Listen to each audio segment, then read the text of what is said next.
Hi everyone, let's get started. Thank you for joining, all of you. Welcome to Data Plus Women New England August session. Let's get started.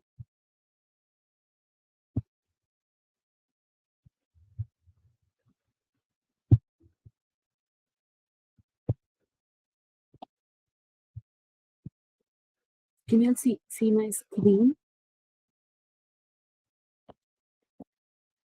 Yes.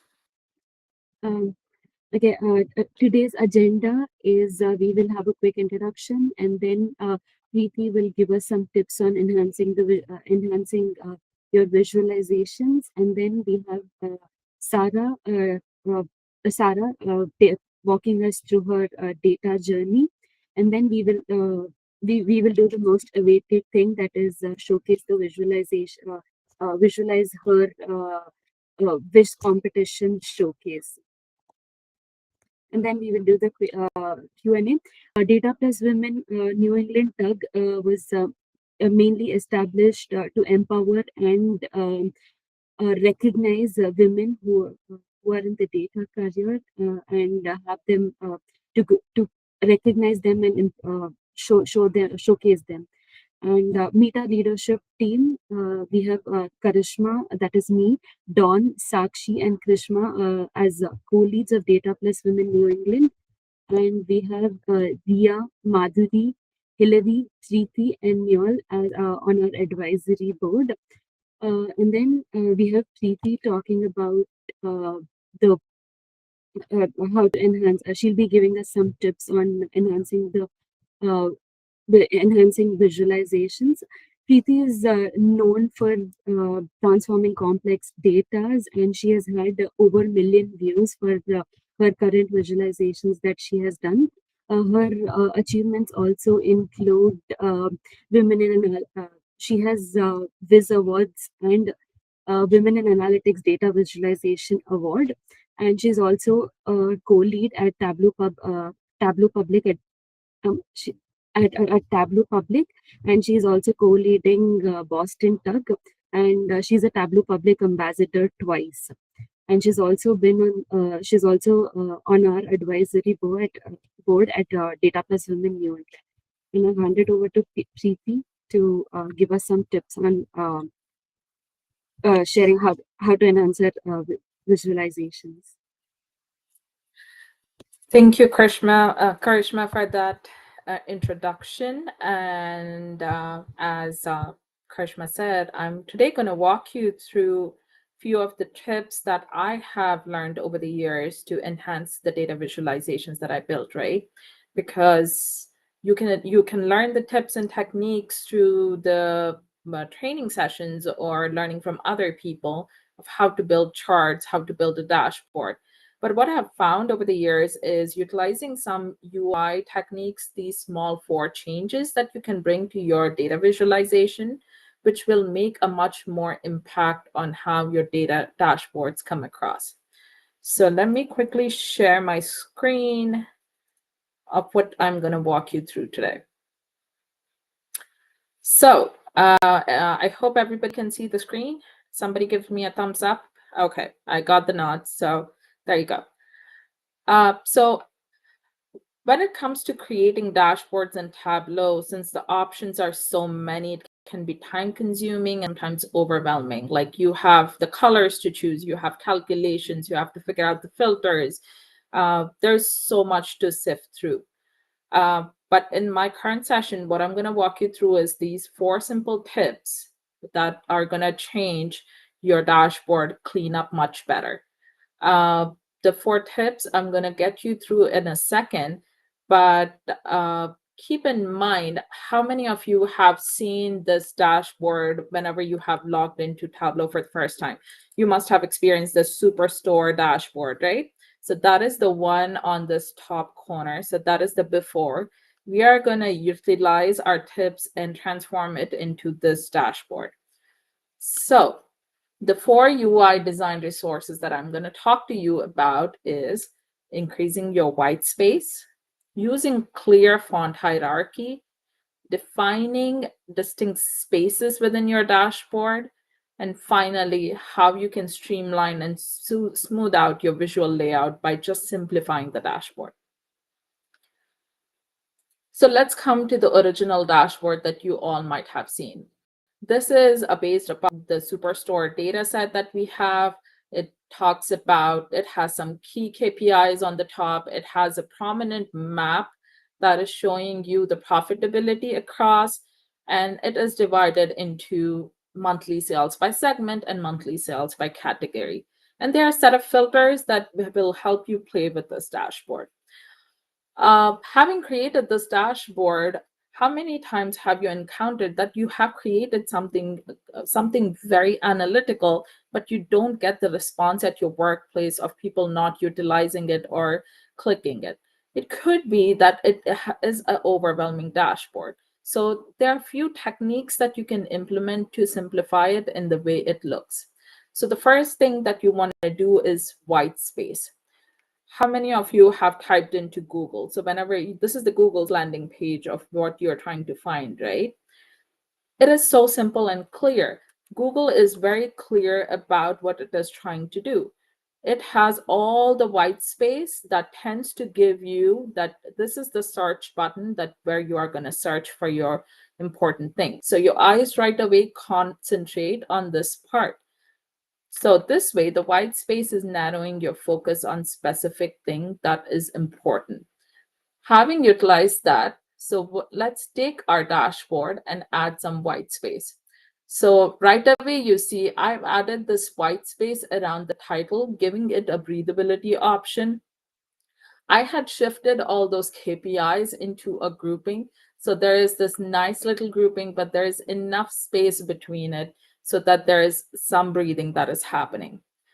And I have replaced or rearranged my visualization so that there is enough gap or space between the charts that you are looking at.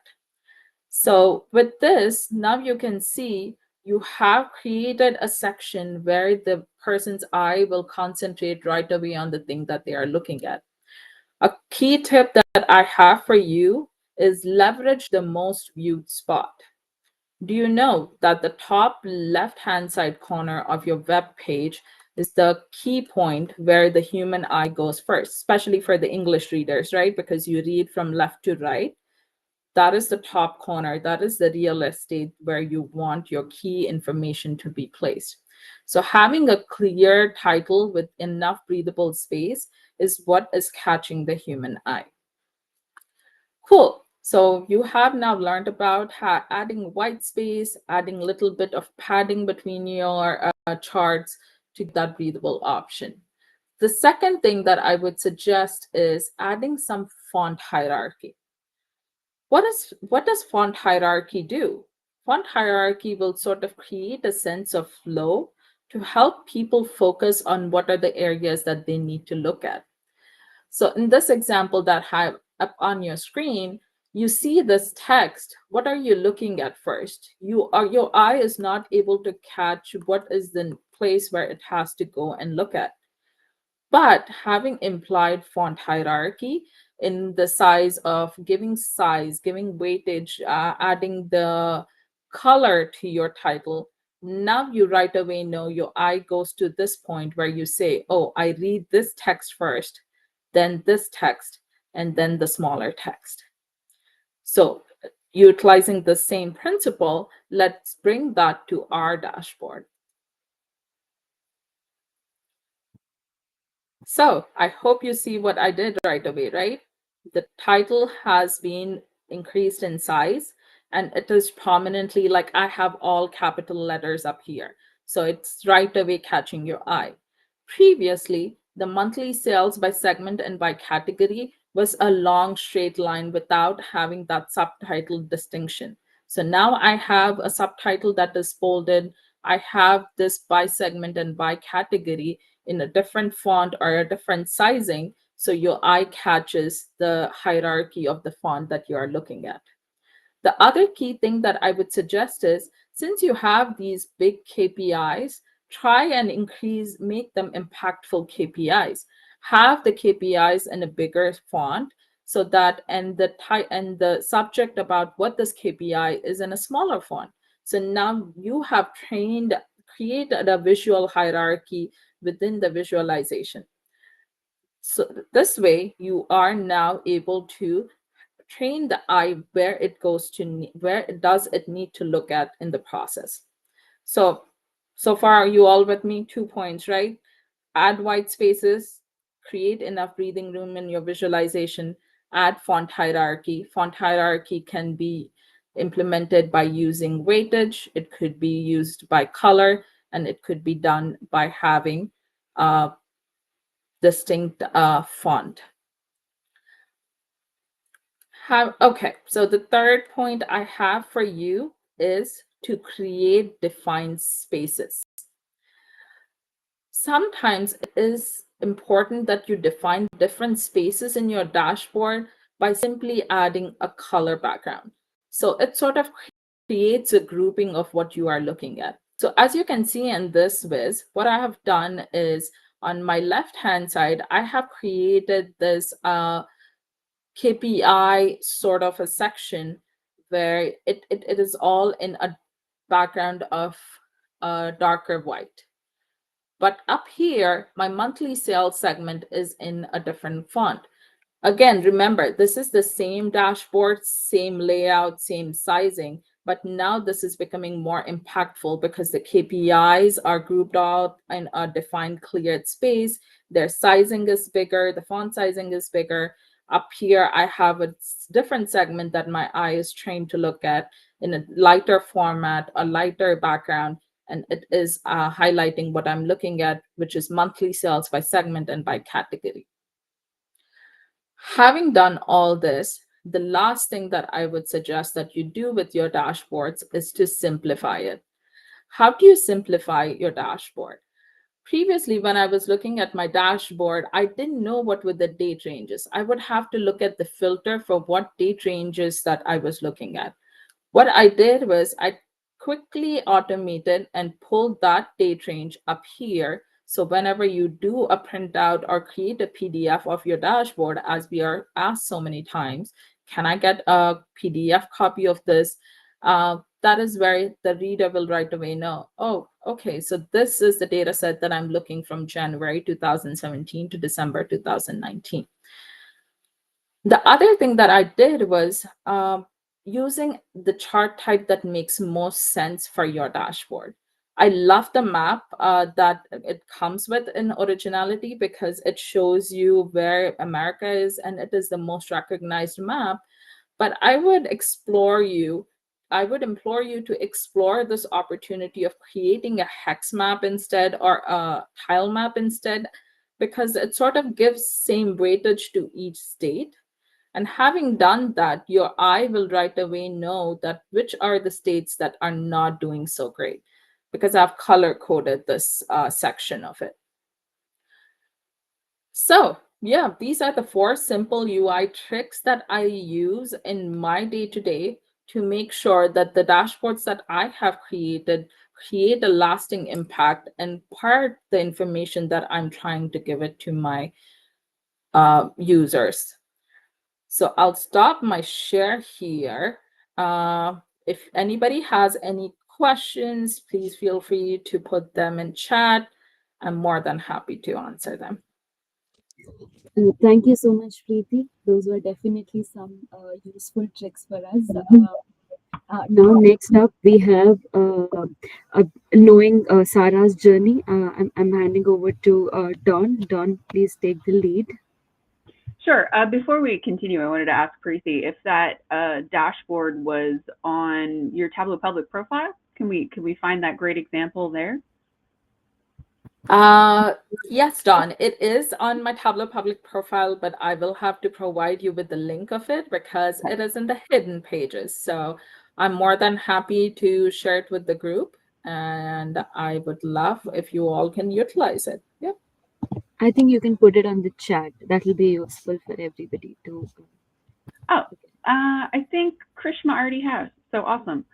All right. So I guess I'm going to share my entire window and time to introduce, there we go. So I want to say welcome to our special guest, Sara Nell-Rodriguez. I was excited to meet her. She came recommended from my Tableau CSM. I was like, oh, hey. Sara is a dynamic coach and an educator specializing in data literacy with a personal, inspiring approach, and she's taught hundreds of trainers and thousands of students around the world. Her Train the Trainer course, I don't know if you've heard about that or have seen it advertised on LinkedIn, if you follow her on LinkedIn. It enhanced the ability of data professionals to teach and promote literacy effectively, making Sara a sought-after leader in the field. So welcome, Sara. If you want to say hi. For having me, and this makes me sound way more fancy than I feel. So wanted to ask you some questions about your career. I was inspired hearing about your background because, you know, some of us on the call, we train and love to hear those tips that you have for other trainers. But can you share your journey in the data field? What inspired you to pursue a career in data? You know, when you had sent me this question, I was really wondering how to answer it because I feel like my journey into data is not the traditional journey at all. And then I started thinking nobody's journey to data is traditional at all. No one says, I'm going into data one day and suddenly here they are. I mean, I think that's an option now, but if you go back 10, 15 years, a data career was only for the chosen few. Oh no, you froze. Oh, can you hear me? Yes. Okay, cool. I'm glad. My journey is from necessity, though, where I was in a place of poverty and didn't really have a lot of funds to live the way one would. Pay rent, buy groceries, but I ended up learning Excel at a job. One of my Excel is the gateway for so many people into the data world. It was the gateway for me. And that was how I got into data, was Excel. And I just used it for everything. And Excel led me to Tableau, actually. So my journey is just one that I think a lot of people do. They learn things on the job, and you want to make more money, and data jobs happen to pay you a lot more money than typical administrative jobs do. Yeah, I would say similar experience. Got into Excel first and then led the way to other BI tools in there. What advice do you have for aspiring data professionals, especially women looking to break into the field? I would say since I went out on my own and started my own business, Be Data Lit, the advice I give people is very different than what I would have said 5 years ago. And here's why. Because now that I have Be Data Lit, I'm talking to people who don't know what the term data is. Like, they know it just as a term, but they don't understand what it is. What is the context of data? So I think if you're a data professional, a lot of you work in data, you most likely have data in your title or in your description. That data is very different to people outside of that world. So talking about it can really open up worlds for people who they don't typically understand what data is. Just finding different ways to talk about data, that it's insight, that it helps you make decisions, that it provides you with information you wouldn't have had otherwise. And that has been a huge thing for me. And it creates a lot of inclusivity for people who feel left out of this data world, or maybe they feel diminished otherwise. Like, why are you talking about this really esoteric topic when I really don't know what you mean by it? So I think that's one of the biggest things, how you can create inclusivity by how you talk about data. I find that some people are kind of intimidated by the concept of data at first. So I like breaking it down into, like, you know, use cases for most people when they're trying to do something, and then they'll have the aha moment. So what teaching methods or tools do you find most effective in helping students grasp the concept of data? Teaching is not the traditional teaching anymore, where you go to a classroom. There are things like that available, but that is probably one of the things I love about the data sphere and the community that surrounds it, groups like this, because what we're doing right now is teaching. Like what Preethi just shared, that's teaching. I love that teaching has become this informal approach in some ways, but it almost makes it more approachable because of that. And that's one of my favorite things about what education and teaching have evolved into. It's this much more informal approach and more casual almost. So communities are education. Workshops like this are education.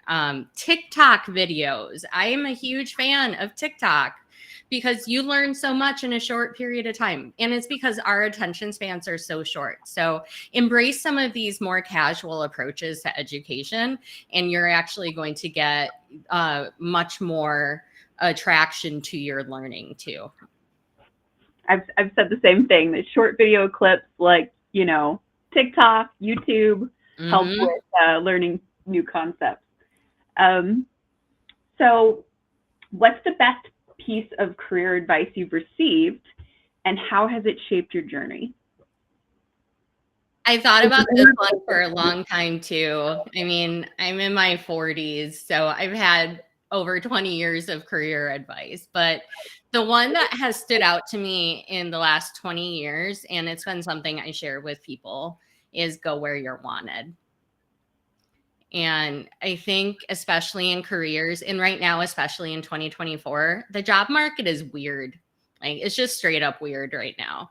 And we settle for things that don't serve us. We settle for jobs we feel like we should get or what people tell us we should do.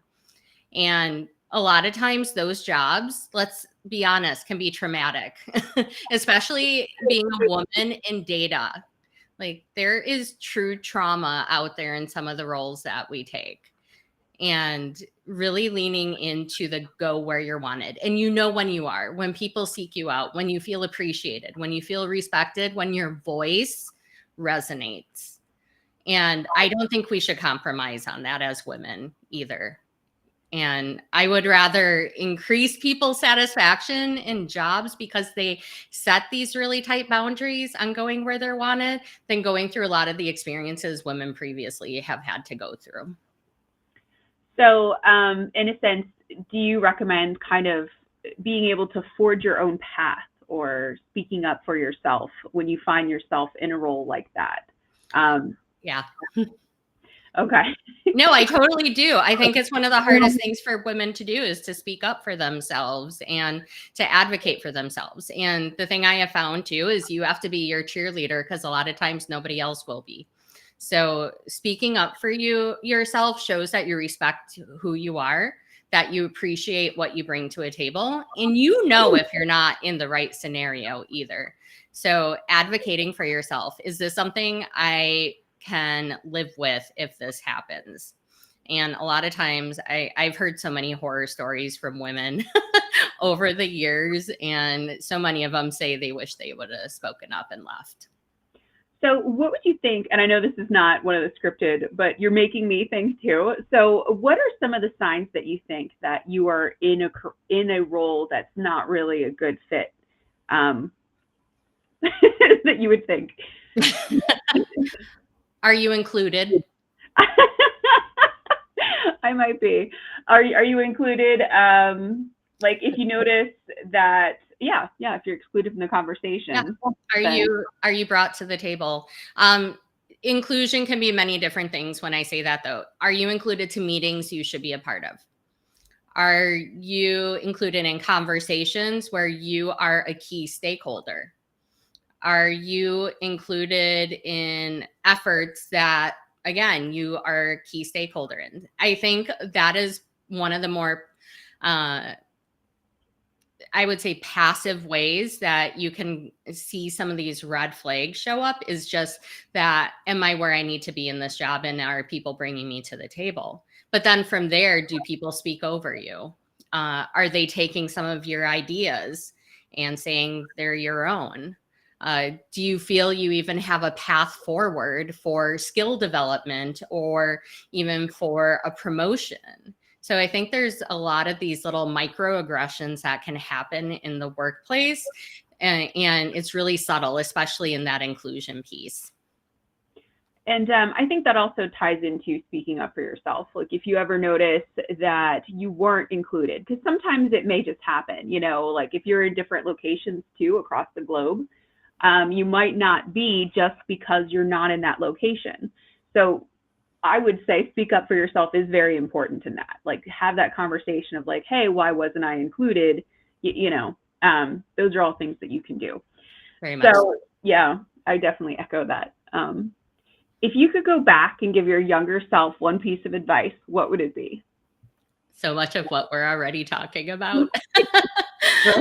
I think for the longest time, I was really ashamed of my journey. When you talk about how I got into data, I say it's from a position of poverty. I was really ashamed of that journey for a really long time, where I never really talked about it or brought it up. And I mean, there were days where I really thought I was going to be homeless, and it just really impacted how I approach my career. And if anything, it was my superpower, where I had this context of value, where a job is value. It's a transaction almost. You're providing a service so that you can have a roof over your head, so you can put food on your table. And I think that's the biggest thing. Don't get too caught up in the Kool-Aid when you're younger. I think that's one of the things. You buy into the mission of all these organizations, but they're not bought into you. And buy into yourself first and foremost. So I wish I would have had that confidence in my youth. I wish I would have had confidence going from job to job instead. And jobs can break your heart sometimes. And I think I would have saved a few broken hearts by doing that. Yeah, all great advice, Sarah. Thank you so much for giving us your personal background and your story. Is there anything else that you would like to tell, you know, anybody on the call? I would love to tell all of you, this is amazing. Being in a group of women, there's 30 of you out there right now. Being in a room that is all women is probably one of the most inspiring and empowering things you can do. So make sure to persist that in all the different spaces you're in. Like, this is a purposeful meeting, but make room online, tag women, promote women, just keep being your badass selves and promoting other badass women out there too. That's the only way we get ahead, is by supporting each other. Sarah, before you move ahead, we have a couple of questions from the team. Thank you for sharing your story. It was really inspiring. And I am a huge supporter of all the tips that you said. I truly appreciate that. And my work experience, I've started gaining confidence and just supporting myself and to advocate for myself. So thank you for doing that. And the question from Preethi is, what role do you think mentorship or networking plays in advancing like women's career in data? And how can one effectively seek out those opportunities? I'm a huge fan of mentorship and networking. I mean, this right here is networking too. Not only are you learning, but you're also networking. And you want people who are going to mention your name in the rooms you're not in. And you're creating a circle of women who are going to do just that. People who are going to say, but I know this person. I know Dawn. I know Krishma. I know Preethi. These are amazing women. So you're creating this amazing network by doing something like this. And mentorship for me has always been huge. No matter what point of my journey I'm at, I look for someone who can help me on that next step where I want to go. I will say, starting your own business, I needed a mentor. I needed a coach. So I got my own coach, someone who was successful and did all the things I wanted to do, teaching me how to do those things now. So look for someone who inspires you. Look for someone who is going to help you get to what you want to do next. And I think no matter how successful you feel you are, there's always going to be someone for a different stage in that journey. That's so true. Thank you so much for that, Sarah, because I remember sharing with this group, one of my things that I want to do is start a business that is very women oriented and serves minorities, especially in the data fields, right? Because it lacks so much representation. And having hear you say that you need a coach, because I sometimes struggle. I'm like, how does one start a business? And it's not just starting of the business, it's maintaining it and making sure it's successful. So from this conversation, I figured out who I can reach out to and ask questions in this journey that I have. I love that. I love hearing that so much. Yeah, there's never going to be a single point in your career where you're like, all right, I've done it all. Cool. I'm out. There's always going to be something else. Your goals are always going to change, your personal KPIs, so to speak. But that's always going to be a moving target. So just make sure you're adjusting with that, and a coach and a mentor can really help you with that adjustment. Thank you so much, Sara. I also got a lot of inspiration from your journey. Definitely, there are a lot of things that I would pick from your experience personally for myself. Thank you. I'm sure it would have helped everybody else. And before we move ahead for our next thing, I would like to thank everybody who participated in the Visualize Her competition. And here are some of the very I have some snapshots of people who did visualizations from people. It was really nice experience to have a look at them, understand each one, and they were wonderful. I learned a lot from this personally. Thank you, everybody. And next, we will have Dia announcing our third winner, the visualization that won the third place. Dia, please go ahead. Sure. Thanks for leaving and allowing me to see that. So the most awaited phase of the meeting, I will say, is here after Sarah has been sharing her experience, and it was great to know that. But I'm super excited to announce the third place winner, which is Ratnesh Pandey. His powerful visualization explores the critical issue of women's underrepresentation across various sectors globally, from political to entertainment and the workplace. By examining this gender imbalanced picture over the left hand side, if you see the small picture there where it has visualized the man and woman contribution in all the sectors around the globe, I will say. And by examining this gender imbalance picture over the time, Ratnesh reveals just how slow progress has been. And huge congratulations to Ratnesh for holding third place in the competition. We really appreciate your participation here. Congratulations, Ratnesh. And next, we will be revealing the second winner. And here you go, Krishma. Go ahead. Thank you, Parishma, for letting me do the second winner. And for the winner number 2, it's Jane Kamata. Congratulations, Jane. We really loved your whiz about the political feminine phenomena, about the American women in politics, and her visualization kept in mind all the political elections that are going on in the current 2024. And American women have continued to strengthen their role in politics since Laura Insteinhardt became the first female elected state official in 1893. And she used the data for the Center of American Women in Politics. And her visualization actually explores all the increasing involvement of women in the US government, positions by party, race, state, and US president.